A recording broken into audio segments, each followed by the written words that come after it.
Ang video na ito ay nandito ako sa kabukiran at nagagilap ako ng halamang gamot. Narito yung mga halamang gamot na panggamot sa lahat ng sakit na uri sa sakit na balat. Yung mabibisa po. Yung tinatawag po na tantandok. Ito po, napakarami mga kaubayan. Ang dami po. Ito po.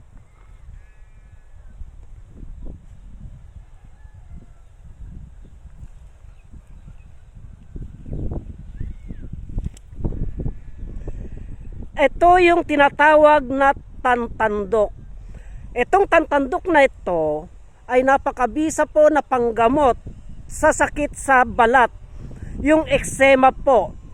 Yung mga na kinakain po ng uod, yung ganito po natin sa kamay, yung eczema. Ang proseso po ng paggamit nito ay pinipitpit po ito. Pinipitpit po yan.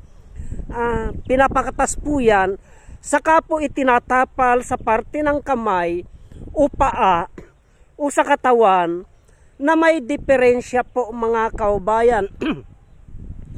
Pag itinapal po natin sa parte ng kamay, katawan na may diferensya po mga kaubayan, ay papatayin niya po yung mga uod, yung mga bakterya na sumisira po sa balat natin. Yung katas po nito, itong halamang gamot na ito mga kaubayan, yun po ang gumagamot. Ito. Pag itinapal mo po sa parte ng katawan natin, ito. Malamig po ito. Malamig po yan. Ngayon, kung hindi ka pa po nakakaramdam ng init sa loob ng katawan, ibig sabihin po, ay hindi pa po magaling yung sakit sa balat. Buhay pa po yung mga uod na yon, yung mga sumisira sa balat. Pero pag mainit na po mga kaubayan, ang naramdaman ng isang tao ay ibig sabihin po magaling na po yun. Patay na po yung mga uod, bakterya na sumisira sa balat natin. Pag hindi na po nakayanan yung init po ay magaling na po yun. Umiinit po ito, yung init po nito ang siyang may kakayahan na gumamot sa sakit sa balat. Yung init po nito ang may kakayahan na pumatay ng mga uod, ng mga bakterya na sumisira po sa balat. Ganyan po ang kakayahan ng halamang gamot na ito na kung tawagin bulong tiinit o tantandok. Pakishare po ang video na ito para malaman po ng ating mga kaubayan ang kahalagaan ng halamang gamot na ito.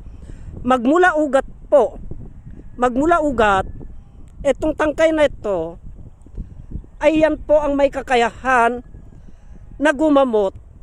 Isama na po yan, pitpitin na po yan, durugin na po yan, saka po itapal sa parte ng katawan ng isang tao na may diferensya po. Dalawang klase po.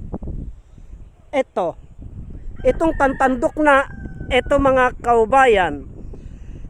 Yung isang klase po ay yung gumagapang. Yung isang klase. At ito naman po, katulad po ng mga yon, ay nakatayo po ito. Tignan po natin maigi mga kaubayan. Ito po, nagbubunga po ito ng kagaya ng mga ganito. May bunga po yan. Ito po. Ganito po ang bunga niyan kasi marami sa ating mga kaubayan ang nalilito tungkol sa tantandok na ito. Nakikita na po nila nasa paligid na po nila, hindi pa rin po nila alam ang itsura. Katulad po ng mga ito, lapitan po natin yung mga ganyan po. Yan. At itong mga ito. Yan po. Napakarami po. Yan po ang itsura ng tantandok kahit saan po. Lalong-lalo na po doon sa pilapil na yan. Yung mga nakatayo na yan ay puro tantandok po yan. Yan po. ganito po ang itsura ng tantandok. Yan po. Yung isang klase ng tantandok po ay gumagapang po yun, mga kaubayan.